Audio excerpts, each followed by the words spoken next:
Welcome back, ladies and gents. I'll be discussing just a few updates with Pokemon Scarlet and Violet. This is just going to be, somewhat of a rambling video. Just me going off the top of my head, discussing just a few things. Just in terms of, patch, stability, performance, and bug fixes. The recent patch 1.2.0 dropped at the very end of February with a few feature adjustments, bug fixes, namely raids, battles, and other things.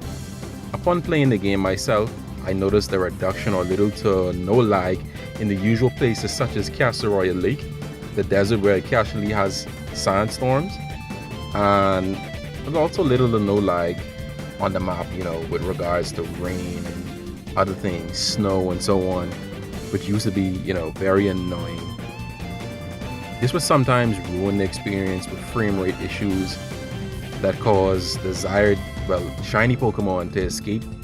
Sometimes it gave annoying Pokemon the opportunity to chase me and initiate unwanted Pokemon battles, and just general instability that made the game mostly unplayable in certain areas. Oh, I forgot. Tag Tree Thicket in certain areas was absolutely awful. In raids, the game would freeze at times when teammates were KO'd and the timer would still run out. Sometimes Pokemon I use would also be seen in the middle of the raid. It was just strange. Sometimes raid Pokemon would attack like 3 times back to back to back. It was absolutely ridiculous. On top of the connectivity issues which resulted in countless errors despite a stable, reliable connection. There were duping glitches. In terms of the legendary Pokemon, Master Balls, and so on. Players were able to walk through walls. That sometimes, player figures, the player models, and so on were distorted. Their characters, the Pokemon, randomly rocketing into the sky during picnics. I remember even during my experience when I was breeding the Water and Fire Tauros, there were a few times that they would just fly into the sky for whatever reason. It was absolutely freaky. But yeah, I mean, there are many glitches and other things that you would have seen online, on Twitter, on other person's YouTube videos, and it's just absolutely wild. Pardon that truck in the back. It honestly sounded like farting noises. These days the game has somewhat improved, but of course, with some fixes, new problems emerge. For example, boxes still load up slowly. Games such as Brilliant Diamond, Shining Pearl, Sword and Shield, and Legends Arceus, the boxes were pretty quick to load. We also had decent wallpapers in BDSP, mass releasing in Pokemon Legends Arceus, which is very convenient. I mean, at least right now the game is slightly better than it was on release, and it was just baffling and very embarrassing, for a company of their stature, the Pokemon Company and Game Freak underneath them. I mean, it's just very insane when their most recent games that I just mentioned have been, pretty decent, I can say. Well, especially PLA on Sword and Shield, minus a few graphical things, but games such as BDSP, I mean, yeah, you have a few glitches. I remember even getting Shaman months early. December 7th, I was able to do the surf glitch and get myself a shiny Shaman. Moving on to the DLC. I mean, the information that was provided by the Pokemon Company was pretty cool. And the teaser, like I said, I can't wait to play it because, I have over 450 hours now in Violet, and I pretty much have stopped playing the game outside of, the daily Black Terror raids, because I'm playing other games now, Octopath Traveler 2 and something else, but that's a secret. Okay, so the first DLC will drop in fall of this year. I am satisfied with what was shown during the Pokemon Direct on Pokemon Day.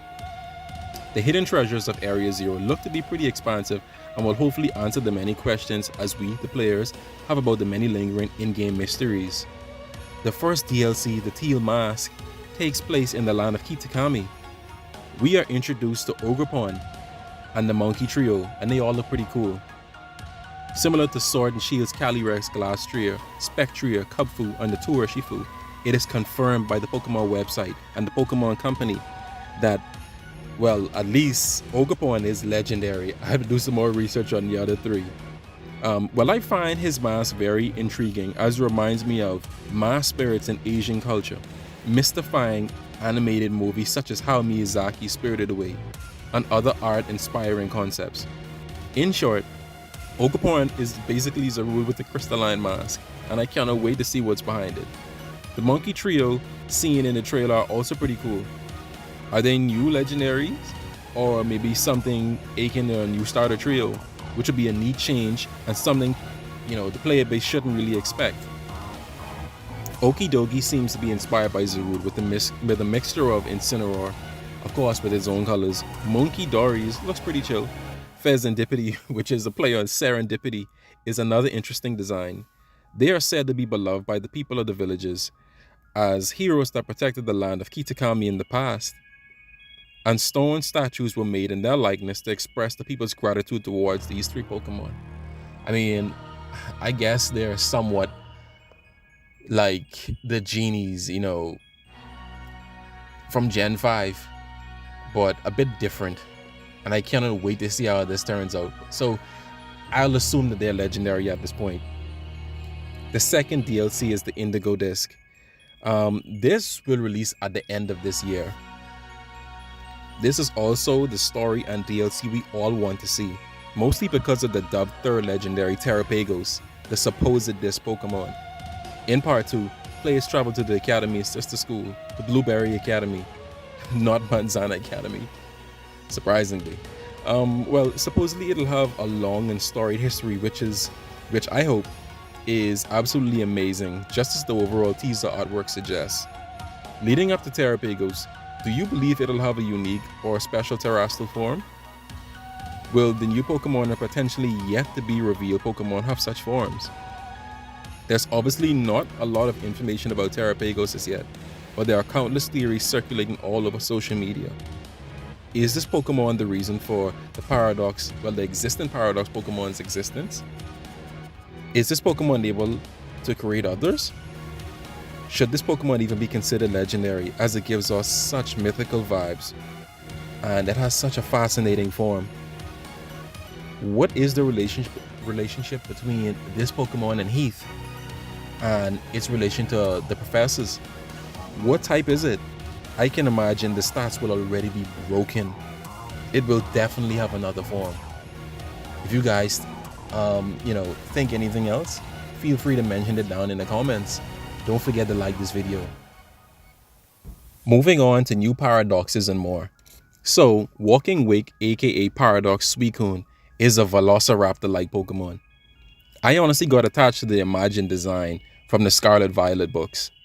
It's certainly not my favorite design, but it's OP as hell according to the Smogon competitive community, Iron Leaves is Paradox Virizion. Again, I prefer this Imagine design from the Scarlet Violet books. I already adopted that design. I really liked it. Came pretty much used to it. Anyway, moving on. Psyblade looks absolutely amazing. I wish these two Pokemon weren't shiny locked. Perhaps that's just in the case of raids, but maybe there will be a way to hunt them in the upcoming DLCs. I miss shiny Suicune in Gens 2 to 3. Do you guys remember it had a black mane? It looked absolutely amazing. Such a cool Pokemon. If they brought that color back, for Walking Wake's mane and its design, it'll be perfect. But of course, the shiny form, it has like a dark blue mane, just like the original Suicune.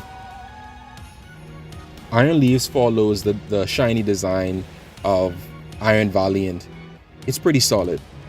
I think we can definitely get more Paradox Pokemon by delving into the second DLC's lore. Well, if that's in the works for Game Freak, maybe. Do you think we'll see more Paradox Pokemon? If so, state your greatest hopes in the comment section. Also, your thoughts on Walking Wake and Iron Leaves.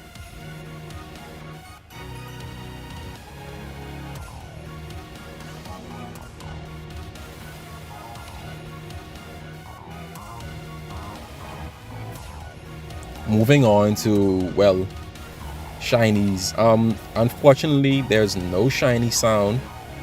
There's no sound effect in the overworld, and it has me questioning the future of shinies. Sadly, the shiny chime sound effect in overworld was not patched in.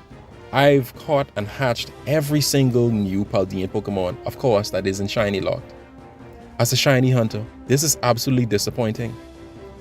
Do you think it was due to laziness or just incompetence by Game Freak? I think Creatures Inc. mostly did the shinies, but the shinies in this gen are pretty lackluster. And I think a child using the very old Microsoft Paint can actually do a better job than Game Freak at this point. They honestly took a few steps forward in Legends Arceus, but so many steps back in Scarlet Violet. Also, being able to mass release Pokemon was also convenient.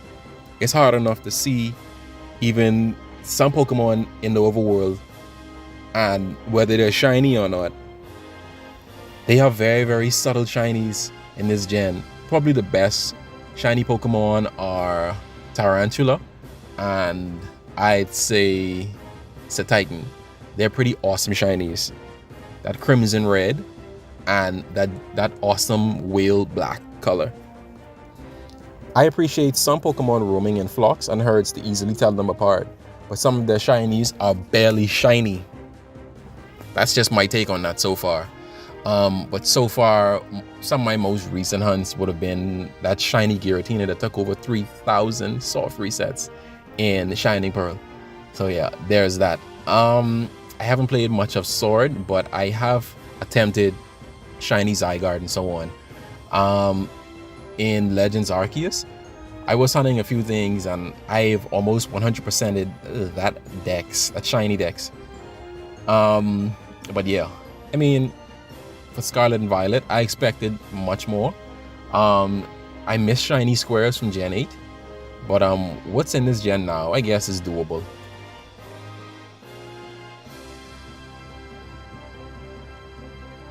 Moving on to upcoming games and re-releases. Well, I hope to see Pokemon Stadiums 1 and 2 in April, right after the eShop closes on March 27th, which is the end of this month, by the way. The Pokemon Company will most likely issue Gens 1 and 3 games on the GBA app. I can see that happening. I don't see why they wouldn't. It's really a no-brainer. They won't re-release the Stadium games without any connectivity. The rental Pokemon won't suffice anyway. I still have my Gen 1 and 3 games, the physical copies, Coliseum, for the GameCube and so on, so it doesn't really affect me. But for those who really desire having all these games again on the go, especially on the go, I hope it comes sooner than later to satisfy your Pokemon needs. Well, to conclude, I'll just discuss briefly my stance on everything. I give the recent Pokemon news and everything else an 8 out of 10. As a multi-billion-dollar company, the Pokemon Company should be producing innovative and top-notch Pokemon games.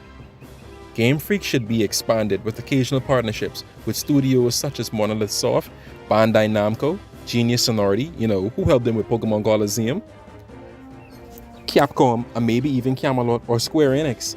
Pokemon is basically the best franchise in the world, so what's going on? I played the game since 1995, and hopefully these things get better and they communicate with consumers a bit more. I appreciate them actually patching the games, releasing DLCs, though I prefer the third game titles, and more Pokemon, but they should delay the games to create absolute masterpieces. They have the capital to do so. Hopefully, they include missed features in the future titles and don't backtrack again, because like I said, it's absolutely ridiculous. It's embarrassing. Future anticipated titles will likely be on the Switch 2 or next gen console, and it just may be the best Pokemon games ever. Gen 10 perhaps? Gen 5 remakes? Well, guys, if you like this video, I'd say hit the thumbs up, subscribe for more. I hope to create more videos like this. Thanks for watching.